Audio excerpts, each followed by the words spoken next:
რა თამაში წამოიწყო ბიძინა ივანიშვილმა, ახლა თქვენ რას აპირებთ ამ ყველაფრის წინააღმდეგ? რა ტიპის გეგმები გაქვთ? ჩვენ მოვისმინეთ განცხადება, რომელიც პროდასალურმა პარტიებმა გაავრცელეთ, თუმცა მაინც გაქვთ თუ არა კოორდინაცია ერთმანეთში ამ ივანიშვილის რეჟიმის ამ საპასუხო ქმედებებთან დაკავშირებით, რაც გეგმავთ? რა არის თქვენი რეაქცია ამ ყველაფერზე?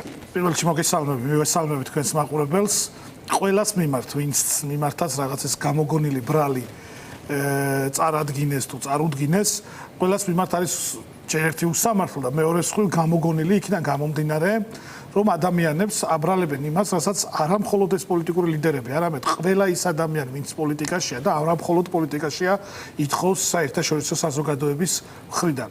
ანუ ადამიანები, რომლებმაც აწამეს ეგრეთ წოდებულ მარშრუტკებში ახალგაზრდები და მშვიდობიანი მომიტინგეები, ადამიანებმა, რომლებმაც უღალატეს ჩვენი ქვეყნის ეროვნულ ინტერესს, ადამიანებმა, რომლებმაც დაუკარგეს პერსპექტივა საქართველოს ევროკავშირში გაწევრიანების, ამ ადამიანების მიმართ მოთხოვნა სანქციების, ეს არის პირველი ნაბიჯი, თორე ადრე თუ გვიან ეს ადამიანები დაიჯებიან სამშობლოს ღალატისთვის, ეს ერთი და მეორე, ადამიანების წამებისთვის დაიჯებიან ყველა მიცის ამ ქვეყანაში, რომ იმ ეგრეთ წოდებულ მარშრუტებში ადამიანებს აწამებდნენ და ყველა მიცის ამ ქვეყანაში, რომ ეს ბრძანება მოდიოდა შინაგან საქმეთა სამინისტროდან, მისი მინისტრის მოადგილეების მხრიდან, სუსის შესაბამისი უწყებების მხრიდან და ასე შემდეგ. ყველა მიცის, მათ შორის იცის იმ ასეულობით პოლიციელმა, რომელიც ამ დავალებას ასრულებდა და ეს აუცილებლად მოხდება და რა არის გასაკვირი იმაში, რომ პოლიტიკური პარტიები ამა დასანქციებას ითხოვს, ან რა არის ამაში სისხლის სამართლის დანაშაული, საერთოდ გაუგებარია, რაც შეეხება რას ვაპირებთ. ვაპირებთ იმას, რომ წინააღმდეგობა გაგრძელდეს. ეს ახალი ბრალები არის კიდევ ერთი სისუსტის გამოვლინება. ქართულ ოცნებას რო პრობლემას არ უქმნიდეს ეს ოპოზიციური ლიდერები, ვინც მიმართაც ეს ნაბიჯი გადადგა. რა თქმა უნდა, იმათ ციხიდანაც გამოუშვებდა ეს გამოგონილი ბრალი მათ მიმართ საერთოდ პირველ შემთხვევაში რაც ეგრეთ წოდებულ კომისიაზე მისვლა, ღალატის კომისიაზე მისვლა იყო, არ ეკნებოდა. შემდეგ პარტიების აკრძალვის საკითხს არ დააყენებდნენ და ეს რომ შესაძლო, ასე ვთქვათ, მექანიზმი თუ ბერკეტი ქონდეთ იმისთვის, რომ ეს ადამიანები ციხეში ჩატოვონ, ესეც არ ეკნებოდა. აქედან გამომდინარე, არის მნიშვნელოვანი კოორდინაცია და არსებობს პარტიების ნაწილში ეს კოორდინაცია. ამ კოორდინაციაში ყველასთვის კარი არის ღია, ოღონდ ეს უნდა იყოს პასუხისგებლობაზე, სიტყვის თქმის და შემდეგ შესრულებაზე დაფუძნებული, იმიტომ რომ ერთხელ რაღაცას ამბობდე დილით და საღამოს სულით ესე ვერ გამოვა, თან უნდა ვიყოთ ჩამოყალიბებული, ვინ არის ეროვნული ძალები, პროდასალური ძალები, აქეთ მხარეს, ვინც ერთმანეთს არ ლანძღავს, ვინც ერთმანეთს თავს არ ესხმის, ვინც ერთმანეთს უსაფუძვლოდ არ დასაგებია. ბრალდებები არ აქვს, ვინც არის ის ვართ. ღია ყველასთვის კარი, მათ შორის სამოქალაქო ჯგუფებისთვის და ყველა აქტიური ადამიანისთვის, რომ ფართო კოორდინაცია და წინააღმდეგობა შედგეს, რათა მიღწეულ იქნას ის მოთხოვნები, რა მოთხოვნებიც გვაქვს და რა მოთხოვნების ირგვლივაც ყველა ვერთიანდებით მიუხედავად ჩვენი განსხვავებულობებისა, ვერთიანდები და ეს არის ახალი სამართლიანი არჩევნები, არა ბიძინა ივანიშვილის დანიშნული და ბიძინა ივანიშვილის წესებით, არამედ ახალი და სამართლიანი და ეს ადამიანები უსაფუძვლოდ და უკანონოდ რო ყავთ დაპატიმრებული ფაქტობრივად მძევლობა შეხავს აყვანილი ბიძინა ივანიშვილს და ისინი ყველა უნდა გამოუშვას არა მხოლოდ პოლიტპატიმრები, არამედ სინდისის პატიმრები, რომლებიც ახლა ციხეში არის. თენგო Russia Today-ის ქართულმა ფილიალმა ტელეკომპანია იმედმა გაავრცელა ჩანაწერი, რომელშიც ფიგურირებს თქვენი ლიდერი ელენე ხოშტარია. იქ ხოშტარია საუბრობს, რომ აი თითქოს მიიღო კონკრეტული, ვთქვათ, დავალება თუ რაღაც ინფორმაციის მიწოდება უკრაინისთვის. აქ საუბარია სანქციებზე, რომ ეს სანქციები უნდა დაწესდეს როგორც ამერიკის, ისე დიდი ბრიტანეთის მხრიდან. თქვენ თუ ნახეთ ეს ჩანაწერი, რა შეგიძლიათ ამის შესახებ გითხრათ? ხო, რაღაც ნაწყვეტი, არასრული, შეიძლება ის საჯარო განცხადებაც იყო, არ ვიცი, რაღაც ესეთი მონაკვეთი, სადაც ნახეთ და პირდაპირ ვამბობ, თუ არის იმის შესაძლებლობა და შანსი და მე ეჭვი მაქვს, რომ ამაზე წამსვლელია ქართული ოცნება, რომ ირანიდან დრონებს საქართველოს გავლით აწვდნენ რუსეთს, არა მხოლოდ ეს საქართველოს ომში ჩართვასთან ერთად არის სამშობლოს ღალატი. ეს არის სამშობლოს ღალატი, როდესაც შეიძლება იყოს საფრთხე იმისა, რომ საქართველოს იყოს ამის გამტანი და ამაზე საუბარი იყო, მათ შორის თქვენ მედიები საუბრობთ. ეს არის სამშობლოს ღალატი და ეხლა ამაზე თუ საჯაროდ საუბრობს პოლიტიკოსი, და ამაზე საუბრობს მედია და მთელი საერთაშორისო საზოგადოება, კიდევ ერთხელ ვამბობ, ეს არის გამოგონილი ბრალი და აქვე ვამბობ, ყველა პოლიტიკოსი ჩვენი კოალიცია ითხოვს იმ ადამიანების დასანქციებას, ვინც უღალატა ჩვენი ქვეყნის ეროვნულ ინტერესს ერთი, ვინც უღალატა ჩვენი ქვეყნის ევროპულ მომავალს მეორე და ვინც აწამებდა ადამიანებს და კი არ უნდა დასანქცირდნენ მხოლოდ ეს ადამიანები უნდა დაისაჯონ სისხლის სამართლის შესაბამისი მუხლებით ეს ერთი, მეორე ძალიან მნიშვნელოვანი საკითხია ესეც. აქ საუბარი რაზეა? საუბარი არის იმაზე, რომ ადამიანები ჩვენს პარტნიორებთან ერთად მუშაობენ და მომავალშიც გაგრძელდება ეს მუშაობა ჩვენ სტრატეგიულ პარტნიორებთან ერთად, რომ საქართველოს არ იყოს ჩართული ტერორიზმის მომხრე სახელმწიფოებთან თანამშრომლობაში. და ესეთი არის ირანი და რუსეთი.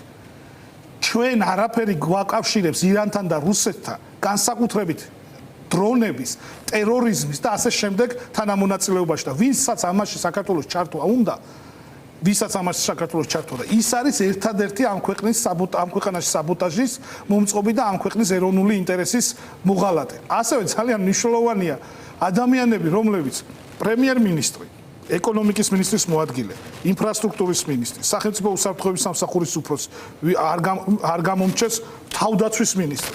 მეტი რაღა დარჩა სპორტი და კულტურა მგონი, ხო? და გარემოს დაცვა. ყველა ძირითადი მინისტრი და მინისტრის მოადგილე არის დაპატიმრებული. 2 მილიარდ ლარამდე აქვს მოპარული. და ესენი ვის ეროვნული ინტერესების ღალატზე საუბრობენ, ეს მართლა მოღალატეები, ბანდიტები, 10,000 სკოლის მასწავლებლის ხელფასი აქვს მოპარული ინფრასტრუქტურის სამინისტროს მაღალჩინოსნებს. 70,000 შეზღუდული შესაძლებლობის მქონე პირის დახმარება აქვს მოპარული ბატონ ღარიბაშვილს. 10,000-ზე მეტი პოლიციელის 1 წლის ხელფასი აქვს მოპარული იმას, რა ქვია, ეკონომიკის მინისტრის მოადგილეს. ესენი ვიზე საუბრობენ და ამათი ხელმძღვანელი არის, ხო? და ან თუნდაც ეს ყოფილა, ეხა პაპუაშვილი არ იპარავს ფულს ერთლარად რო გადაიფორმა თელი კახეთი, თუ ირაკლი კობახიძე არ იპარავს, ან კალაძე პირველ რიგში მაგით უნდა დამეწყო. ყველაზე დიდი ბანდიტი ევროპის კონტინენტზე, ყველაზე დიდი მძარცველი და ყაჩაღი არის კახა კალაძე და მისი მოადგილეები. გამორიცხულია ბიძინა ივანიშვილის პირობებშიც კი და ბიძინა ივანიშვილი დიდი ხანი ვერ იქნება ამ ქვეყნის ერთპიროვნული მმართველი და საერთოდ მმართველი.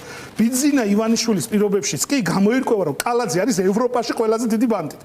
კალაძეს დარწმუნებული ვარ მინიმუმ 5 მილიარდი ლარი, იმიტომ რომ ის უკვე მე-13 წელზე წავიდა ეგრეთ წოდებული მერის მერობის. საქართველოს თბილისში არ შენდება კორპუსი, არ კეთდება კომერციული ფართი, არ კეთდება სკვერი, თითო ხის ნერგიდან ფულს რო არ იპარავდეს. და 100,000-ობით საქართველოს მოქალაქის ფულს პარავს და იღებს ჯიბიდან და ეს ყაჩაღები ვიღაცას საბოტაჟს აბრალებენ. ამ ქვეყანას თუ ვინმე უწყობს საბოტაჟს და ჩამოთვალე ხო ფაქ თვითონ ოცნება ხო ჩამოთვალე თან ხო 700 მილიონი დოლარი გაათეთრეს. ამაზე და ვინ დაიჭირეს, ვინც ამ ფულს ახურდავებდა.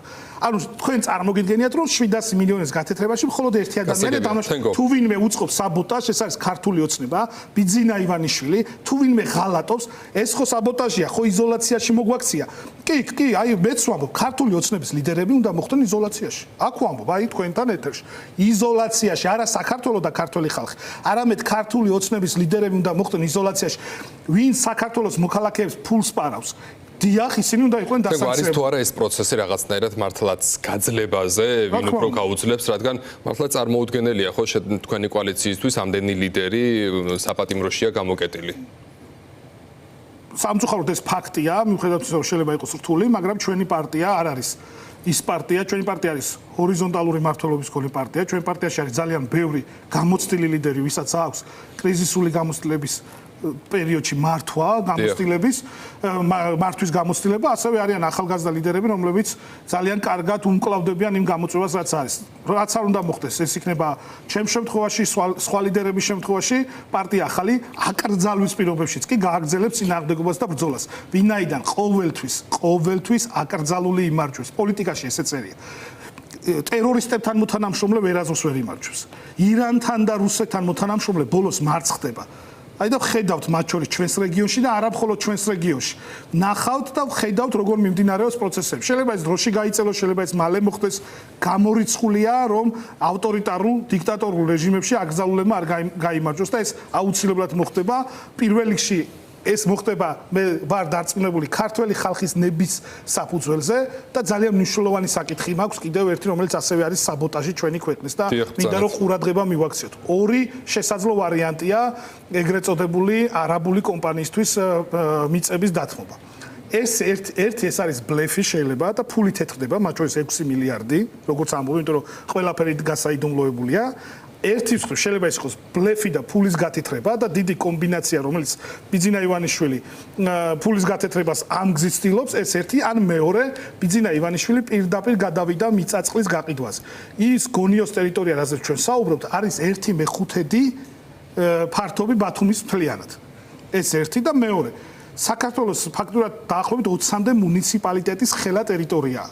სხვადასხვა მცირე მუნიციპალიტეტების ხელა და საუბარია თანხაზე, რომელიც საქართველოს ბიუჯეტის თითქმის 22%-ია. და საუბარია თანხაზე, რომელსაც ისინი საუბრობენ, რომელიც ბიუჯეტში ვერ მოხდება. ანუ ან ფულს ათეთრებენ და ეს არის ძალიან მნიშვნელოვანი დანაშაული და ეს არის არამხოლოდ საქართველოსში და დანაშაული, ანუ ტრანსნაციონალური დანაშაული, იმიტომ რომ დიდია შანსი, რომ სხვა ქვეყნის წარმომადგენლების და მოქალაქეებიც მონაწილეობდნენ და ამიტომ არის გასაიდუმლოებული ეს, ან მეორეა, რომ ბიძინა ივანიშვილმა გაყიდა ეროვნული ინტერესი და ყველაფერი ისრისი გაყიდვა შეიძლება და ეხლა გადავიდა პირდაპირ მიწაწყლის გაყიდვას. ამ ორიდან ერთ-ერთია და ორივეს შემთხვევაში პასუხის გაცემა მოუწევთ.